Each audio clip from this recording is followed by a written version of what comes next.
Zara's skin shimmered with an iridescent purple glow that marked her as different in every crowd she entered. On Earth, where countless alien species had integrated into society following the Great Convergence, she should have blended in. But her people, the Luminara, were few, scattered, and unwanted. Their planet had been destroyed in a war they didn't start, leaving survivors like her adrift across the galaxy. She pressed herself against the rain-slicked wall of a towering building in New Metro City, watching families hurry past under glowing umbrellas.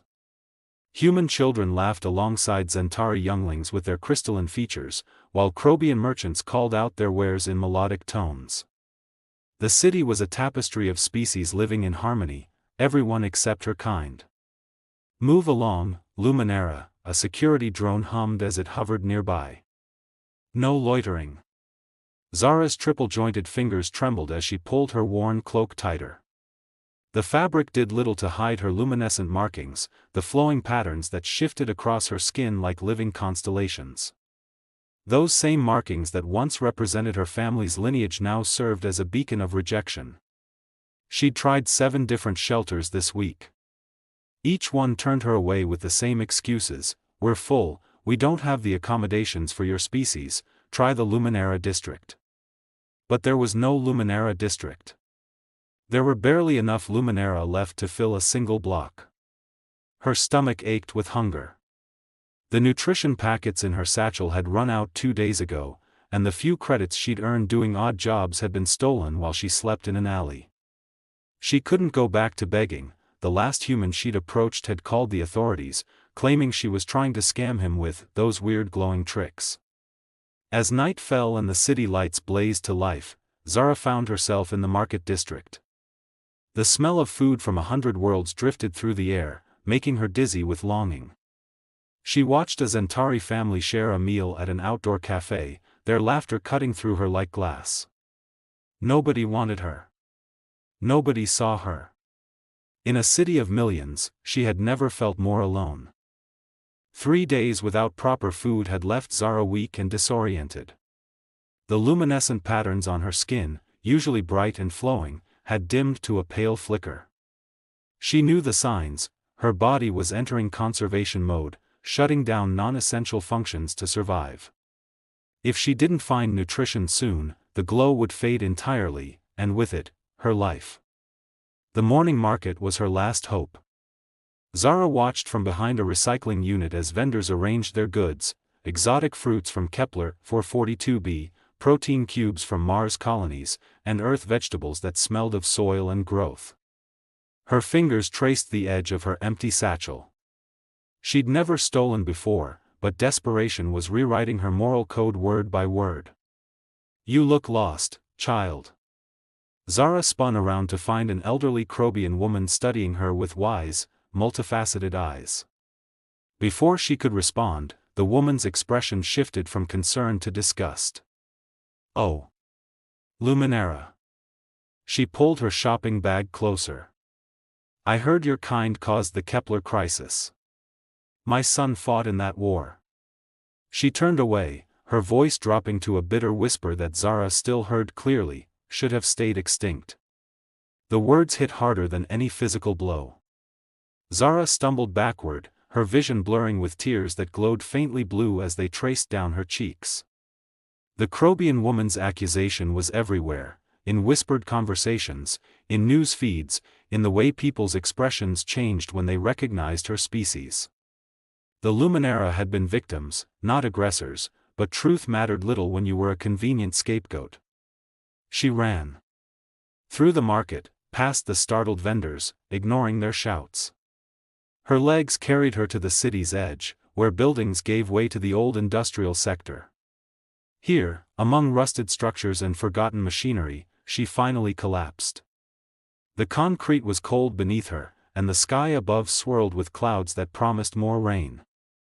Zara closed her eyes, letting exhaustion wash over her. Maybe it would be easier to just stop fighting. Stop trying to belong in a galaxy that had decided she didn't deserve a place in it. "I'm sorry," she whispered to no one, to everyone, to the memory of her lost family. "I tried." As consciousness began to slip away, she heard footsteps approaching. Heavy, measured, human. She didn't have the strength to run anymore. Whatever came next, she would face it here, alone in the shadows where outcasts go to disappear. "Hey, are you all right?" The voice was deep but gentle, carrying genuine concern rather than the suspicion or disgust Zara had learned to expect. She forced her eyes open, blinking away the haze of near unconsciousness. A human man crouched beside her, his dark eyes filled with worry. He wore a simple jacket over work clothes, and his calloused hand suggested a life of manual labor. "I'm fine," Zara managed, though her voice barely rose above a whisper. She tried to sit up, but her body refused to cooperate. The patterns on her skin flickered weakly, like dying embers. "You're not fine," the man said, his brow furrowing. He reached into his jacket and pulled out a wrapped sandwich. "When's the last time you ate?" Zara stared at the offered food, her mind struggling to process the gesture. "Why would you?" "I'm Luminara." "I noticed." He smiled slightly. "I'm Marcus. And you're someone who needs help." When she didn't reach for the sandwich, he set it on the ground beside her. "Look, I'm not going to force you, but you're in bad shape. There's a medical clinic about 3 blocks from here. Let me at least help you get there." "They won't treat me," Zara said bitterly. "I've tried." Marcus's jaw tightened. "The hell they won't. Dr. Chen doesn't turn anyone away." He studied her for a moment, then made a decision. "Okay, new plan. My apartment's closer. You can rest there, get some food in you, and then we'll figure out the next step. No strings attached." Zara's survival instincts screamed warnings. She didn't know this human. He could be luring her into danger, trafficking, worse. But as her vision blurred again, she realized she was out of options. Death in an alley or a chance with a stranger, neither option was good, but one offered the possibility of seeing tomorrow. "Why?" she asked, the question encompassing everything. Why help her? Why care? Why risk the social stigma of aiding a Luminara? Marcus was quiet for a moment. "5 years ago, I was sleeping rough after my factory closed. Everyone walked past me like I was invisible. Then one day, a Zentari dockworker stopped, bought me a meal, and helped me find work. He didn't know me. Didn't owe me anything. He just saw someone who needed help." Marcus offered his hand. "I figure I should pay that forward." Zara looked at his outstretched hand, rough, scarred, human, and completely without judgment. Slowly, she reached out and took it. Marcus's apartment was small but clean, tucked on the 3rd floor of a building that had seen better decades. The walls were bare except for a few photos, Marcus with other humans, all smiling, all looking like family. Zara found herself staring at those images as she sipped the warm broth he'd prepared, feeling the first stirrings of strength returning to her body. "You have a family?" she asked, watching the steam rise from her bowl.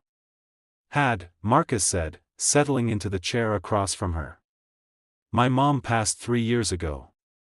Dad's in a retirement colony on Europa. Those are my work friends." He gestured at the photos. "Not blood, but their family where it counts." Zara nodded, understanding that bond. Her own family, her real family, was gone, lost when their colony ship had been caught in the crossfire of a war between Earth and the Crobian Empire. She'd been on a supply run, the youngest crew member sent on a simple errand. When she returned, there was nothing left but debris and silence. "You don't have to tell me what happened," Marcus said gently, seeing the pain cross her features. "But you're safe here. Take your time." Over the next few hours, Zara began to believe him. Marcus moved through his small home with quiet efficiency, pulling out blankets, showing her where the bathroom was, explaining how Earth food might affect her system. He asked questions, not invasive ones about her past, but simple things like whether she preferred dim or bright light, if the temperature was comfortable, if she needed anything else. It was the normalcy of it all that broke something loose inside her. He treated her like a person. Not a charity case, not a political symbol, not a monster from the wrong side of history. Just someone who needed help. "Why is everyone so angry at the Luminera?" she finally asked as the artificial sunset cast orange light through the window. "We didn't start the war. We were refugees. We were just trying to survive." Marcus sighed, setting down his cup. "Fear, mostly. Ignorance. After the Kepler crisis, people needed someone to blame. Your people were convenient targets, too few to defend yourselves, too different to blend in." He met her eyes. "It's not right. It's never been right. But humans, we have a bad history of doing this. We've done it to our own kind for millennia. Different skin colors, different beliefs, different origins. We're slowly learning, but not fast enough." "The Crobian woman in the market said we should have stayed extinct," Zara whispered. "Then she's wrong," Marcus said firmly. "You deserve to exist. You deserve to be here, to have a life, to be treated with basic dignity. Anyone who tells you different is selling something, usually hate." He stood, moving to the window. "Tomorrow, I'll take you to see some people I know. Community organizers, advocates. They help displaced aliens navigate the system. We'll get you proper documentation, find you a safe place to stay, maybe even some work." "Why are you doing this?" Zara asked again, because she still couldn't fully comprehend it. Marcus turned back to her, and his expression was both sad and hopeful. "Because someone has to. Because it's the right thing to do. And because maybe, just maybe, if enough of us start caring about each other, really caring, we can build something better than what we've got." In that moment, wrapped in borrowed blankets in a stranger's apartment, Zara felt something she hadn't felt since her family died: hope. Morning light filtered through the curtains as Zara woke on Marcus's couch, disoriented for a moment before memory flooded back. She was safe. Someone had helped her. The patterns on her skin glowed brighter than they had in weeks, flowing with renewed energy from the food and rest. Marcus was already awake, preparing breakfast in the small kitchen. The smell of eggs and something bread-like made her stomach rumble. He glanced over and smiled. "You look better. Your, glow is really something when it's bright." "Thank you," Zara said, pulling the blanket around her shoulders. "For everything. Don't thank me yet. We've got work to do today." He set a plate in front of her. "Eat up. First stop is the Interspecies Advocacy Center. Then we'll see about getting you connected with the Luminera Support Network. Yes, there is one. Small, but they exist. After that, I know a guy at the dockyard who's always looking for workers. Pays decent, and he doesn't discriminate." The morning became a whirlwind of activity. Marcus was true to his word, guiding her through bureaucratic mazes with the patience of someone who understood how overwhelming Earth systems could be. At the Advocacy Center, a Zentari counselor named Rel greeted them warmly, already pulling up forms and resources. "We've been trying to reach the Luminera community," Rel explained, their crystalline features reflecting the office lights. "But many are scattered, afraid to come forward. You're the third I've met this month." They handed Zara a tablet. "These are housing options, specifically for displaced aliens. Protected buildings where harassment is taken seriously. There's also a community meal program, job training, and mental health services." Zara stared at the information, tears forming in her eyes. "I didn't know any of this existed." "Most don't," Rel said gently. "The system isn't perfect, and we're underfunded, but we're here. You're not alone." By afternoon, Zara had temporary housing arranged in a protected shelter, identification papers being processed, and an interview scheduled at the dockyard for the next day. Marcus walked beside her as they headed toward her new shelter, carrying the few belongings he'd helped her gather: donated clothes, nutrition packets, a data pad loaded with resources. I don't know how to repay you, Zara said as they stopped outside the shelter building. Other aliens moved in and out of the entrance, a Crobian, 2 Zentari, even another Luminera who nodded at her with recognition and cautious hope. You don't repay kindness, Marcus said. You pass it forward. When you're stable, when you're on your feet, you help the next person who needs it. He squeezed her shoulder gently. You're going to be okay, Zara. And hey, I'll check in on you. Make sure you're settling in all right. As Marcus turned to leave, Zara called out. Marcus? In my culture, we have a saying, Velterra Nimsha. It means, in darkness, one light guides all others home.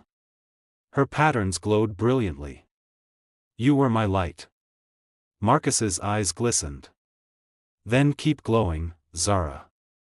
Help others find their way home too. She watched him disappear into the city crowds, this ordinary human who had chosen extraordinary compassion. Then she turned toward the shelter, toward the other Luminera standing in the doorway, toward her new beginning. That night, in a room that was small but her own, Zara looked out at the city lights. Somewhere out there, other outcasts wandered the streets, believing they were unwanted. Tomorrow, she would start looking for them. She would be the hand reaching out, the gentle voice saying, "Come with me." In a galaxy that often chose indifference, she had learned that one person's kindness could change everything. Now it was her turn to change someone else's world. The patterns on her skin glowed like living starlight, a beacon in the darkness, calling others home.